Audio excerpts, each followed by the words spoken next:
দিয়েছো, তোমার মতো স্বামী আমার দরকার নাই, ঘর থেকে বেরিয়ে যাও। এবার যুবকটা গর্তে বাহির হইয়া ডাক মারছে, মাবুদ গো, তোমার নবীকে বলেছে মার পায়ের নিচে জান্নাত।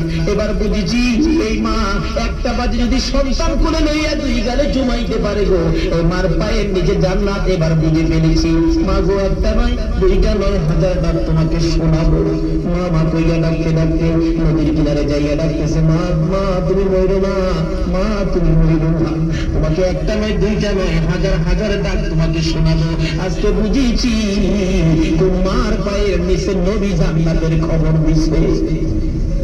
মা তো জ্ঞান হারা, কথা পায় না, সুর পায় না, শব্দ পায় না। নাইবা দেখে মা জ্ঞান হারা, উঠাইয়া কাঁধে লইয়া বাড়িতে নিয়ে বিছানায় শুয়াইয়া মার পায়ে পড়ে কাঁদবে, মা মা গো মা।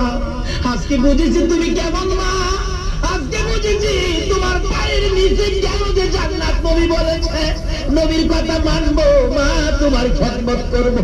ভুল করেছি আর জীবনে ভুল করবো না গো মা। মা মা কইয়া কাঁদতেছে। হঠাৎ থেকে মার দুইটা চোখের পানি বেরিয়ে গেছে, মা আর জ্ঞান নিয়ে ফিরে আসছে।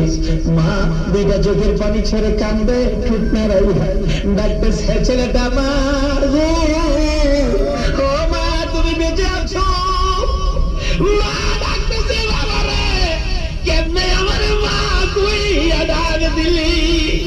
মা তোমার পায়ে ধরি, যা অপরাধ করেছি তুমি ক্ষমা করে দাও।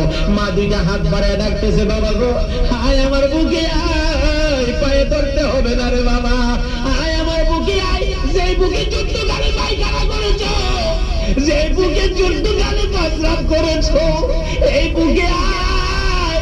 আমার মা কইয়া ডাকবে, আমি তোর দুইটা গালে দুইটা চুমা দিলে রে আমার মন বলে আমার মনের ব্যথা দূর হইয়া যাইব।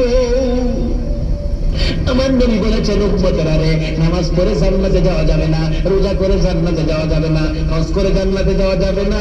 মাওলানা সাহেব, মুফতি সাহেব, মুহাদ্দিস সাহেব, মুফাসসির সাহেব, বক্তা সাহেব, হাদিস সাহেব, গাজী সাহেব, মক্কা মদিনার ইমাম সাহেব যদি হও, এই মার কলিজায় যদি আঘাত করো, সব বরবাদ হয়ে তোমাকে জাহান্নামে যেতে হবে। জান্নাতে যদি যেতে চাও, মার খেদমত করো, মাকে খুশি করো, বাবাকে খেদমত করো, বাবাকে খুশি করো।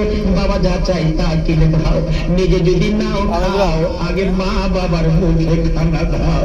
মা বাবার